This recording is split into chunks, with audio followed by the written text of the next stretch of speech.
Estamos de vuelta en Pulso Democrático, hablando en torno a todo este malestar que hay por la huelga médica nacional. Actualmente ya llevan más de 2 meses en este plan de lucha. ¿Exactamente cuántos días de huelga llevan? Más de 86 días de huelga nacional. Esto, si no me equivoco, es una de las más largas dentro de todos los gremios en nuestro país. Pero estamos aquí con el doctor César Palomino Colina. Él es el decano del Colegio Médico del Perú. Con él vamos a conversar un tanto en el tema de las reformas de salud que el gobierno está implantando en nuestro país. ¿En qué medida esto está ayudando o perjudica más bien a la colectividad? Doctor, bienvenido a Pulso Democrático. El Estado, con bombos y platillos, y a toda la nación está diciendo que hay una reforma en la política médica en el país. ¿Esto es cierto? Bueno, efectivamente hay una reforma, ¿no?, convocada por la actual señora ministra de Salud en el marco de una corriente que pretende privatizar el sector salud. Lo que se está haciendo en el país no es nuevo.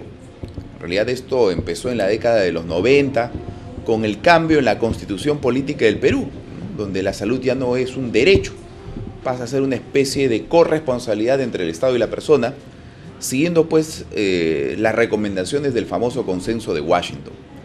Y aquí en concreto lo que se pretende hacer es que el Estado... ¿En qué consiste este consenso de Washington? Es muy simple. El Estado debe ser un simple ente financiador, es decir, una caja, y que el servicio médico o de salud lo brinde cualquier entidad, pública o privada. Y el defecto viene acá. Cuando una entidad privada, digamos, asume esta función, obviamente lo toma como un negocio. Ninguna entidad privada va a invertir en salud para generar un beneficio social. Y entonces, en ese espacio de transformación de la salud de un derecho a un negocio, ocurre que las aseguradoras tratan de adquirir, digamos, los mayores beneficios con este tema. Las enfermedades crónico-degenerativas, como el cáncer, no son cubiertas por la mayoría de aseguradoras de manera integral. La insuficiencia renal, la hipertensión, la diabetes, todas las enfermedades de alto costo tienen un techo de cobertura y los sobrecostos, entre comillas, son pagados por los pacientes. Ese es el problema medular. Entonces, ahora, la reforma de salud que anuncia el gobierno, incluso en las palabras del presidente de la República, que va a haber más inclusión social en torno al tema médico, es falso.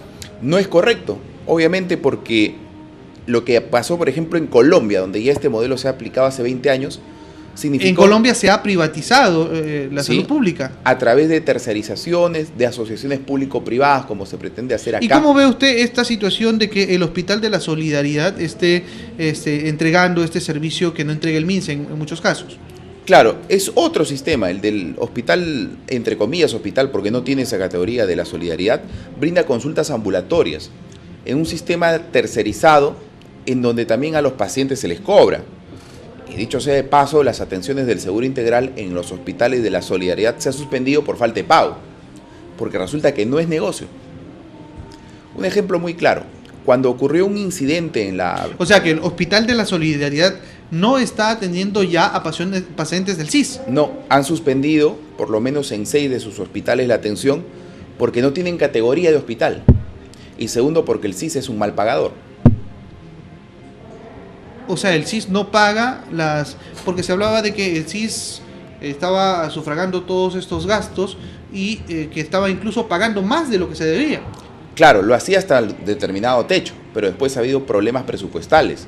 Y viendo que el Hospital de la Solidaridad, entre comillas, no es un hospital, pues no da consultas externas, necesita tener un tarifario especial mucho más alto que el hospital público, y el CIS no lo ha podido cubrir, ha suspendido pues las atenciones.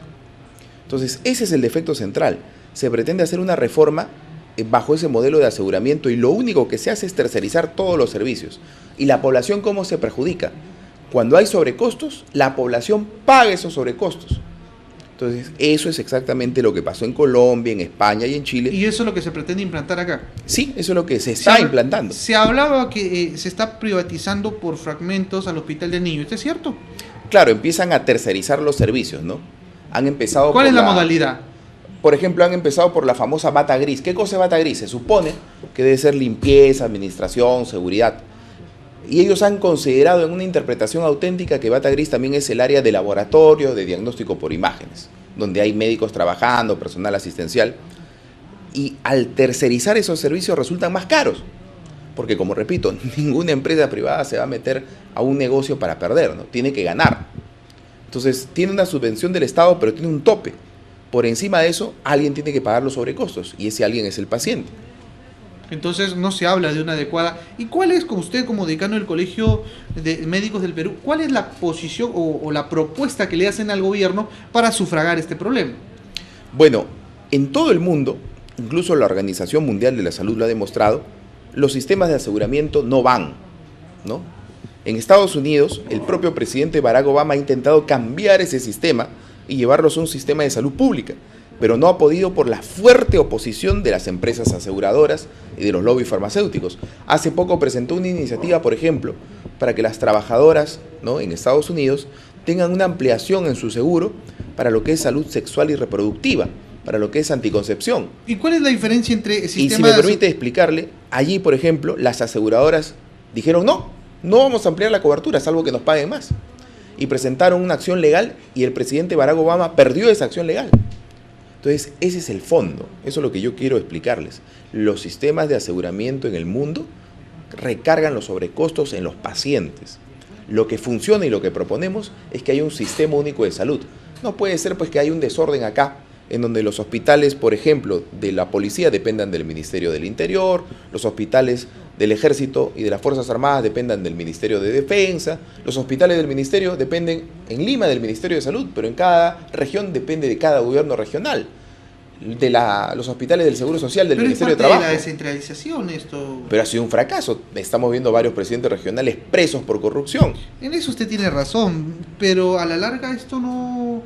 De repente, como somos nuevos en esto de la regionalización, tenemos que entender, no tenemos más de 20 años, y las personas que están ahorita obteniendo los cargos de confianza, como es el gobierno regional, no tienen la capacidad o la muñeca necesaria para poder administrar tanto dinero y se genera este tipo de problemas, pero de repente podrán aprender.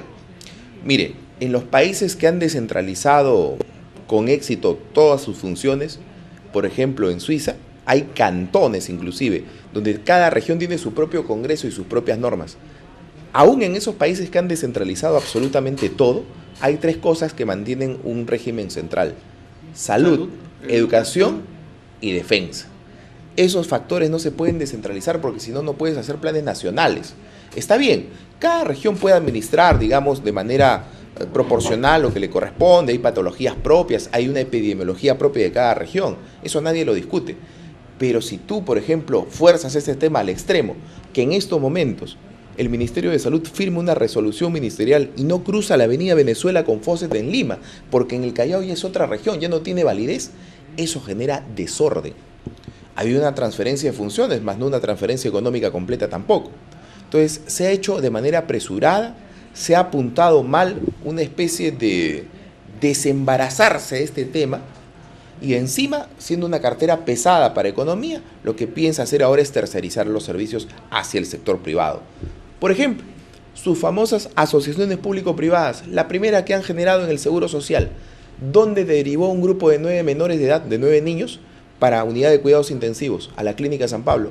¿Qué pasó con esos niños? Fallecieron. Porque no tiene la capacidad y la experiencia de vida que tiene este. Así es que tiene el sector salud, por ejemplo. En vez de hacer ese tipo de asociaciones, hubieran repotenciado el Hospital Revaliati y el Almenara, que tanto lo necesita. Definitivamente. Ahora sí quedó claro este tema de la descentralización. En eso usted tiene razón en que estos tres temas deben manejarse desde una muñeca o de una tutela general. Porque sabemos que la descentralización por ahora es un fracaso, pero quizás más adelante podría ser, pero en estos temas neurálgicos como es educación, salud y defensa, tiene que verse desde la capital. Ahora, me quedé con esta pregunta. La diferencia entre sistemas de aseguramiento y el sistema de salud pública, ¿cuál es la diferencia diafragmal en esto? En el sistema de aseguramiento, el Estado es un simple financiador y el prestador del servicio es un privado. El privado va a imponer sus tarifas, el Estado paga hasta donde puede pagar. Y cuando hay diferencias o sobrecostos por enfermedades como cáncer, por ejemplo, alguien tiene que pagar ese sobrecosto. Y por lo general ese alguien son los pacientes. En Colombia, por ejemplo, cuando una persona se enfermaba de cáncer, tenía que enjuiciar a la aseguradora para ganar el derecho a la atención. Y solo con una tutela judicial, después de pelear 3 o 4 años en los juzgados, la aseguradora se veía forzada a atender a esa persona. Claro, si sobrevivía al juicio o al cáncer. Entonces, ese es el ejemplo más concreto que hay. El otro ejemplo es lo que pasó en la Costa Verde. Un padre iba con su menor hijo, se desprende una roca, golpea al niño y tiene un traumatismo encefalocraniano, un golpe severo. Lo lleva a una clínica particular porque el padre tenía un SOAT. Y la clínica no lo atendió. ¿Por qué? Porque la clínica argumentó que no era un accidente vehicular. Si eso hubiera pasado y lo hubieran llevado a un hospital público del Ministerio de Salud o la Seguridad Social, lo hubieran atendido, porque las finalidades son distintas. La finalidad de la clínica es ganar. Si para ganar tengo que dejar de atender, lo va a hacer, porque es un negocio, tiene que hacerlo. No es ni bueno ni malo, es su naturaleza. En cambio, un hospital público tiene otro sentido. Ese Pero es el problema central. Esto ya es, colinda con la ética incluso médica, ¿no? Colinda con la ética de los negocios.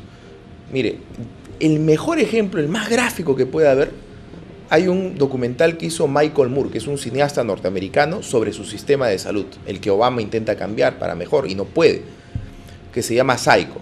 En él, un trabajador pierde los 5 dedos de la mano con una sierra. Sus compañeros de trabajo lo auxilian, ponen los dedos en una bolsa con hielo y lo llevan a la aseguradora. Y sale el gerente y le dice, bueno, escoja 2 de esos 5 dedos. ¿Por qué? Le dice, no me pueden reinsertar los 5. Sí podemos, pero su seguro tiene un tope y solo da para 2 dedos. Si usted quiere los 5, tiene que pagar. Ese es el modelo de aseguramiento que no queremos acá, pues. Transforma la salud en un negocio. Y ese documental está ahí, está a vista de todos los que deseen verlo. Psycho, de Michael Moore. Bueno, doctor, ha sido interesante, reveladora, esclarecedora el punto de vista, ¿por qué esta huelga médica? No simplemente es el tema de sueldos, sino en realidad es el tema de esclarecer y mantener una correcta política de salud pública. Doctor, muchas gracias por haber venido a Pulso Democrático. En otra ocasión de repente lo tendremos. Vamos a un pequeño corte y luego retornamos con más aquí en Pulso Democrático.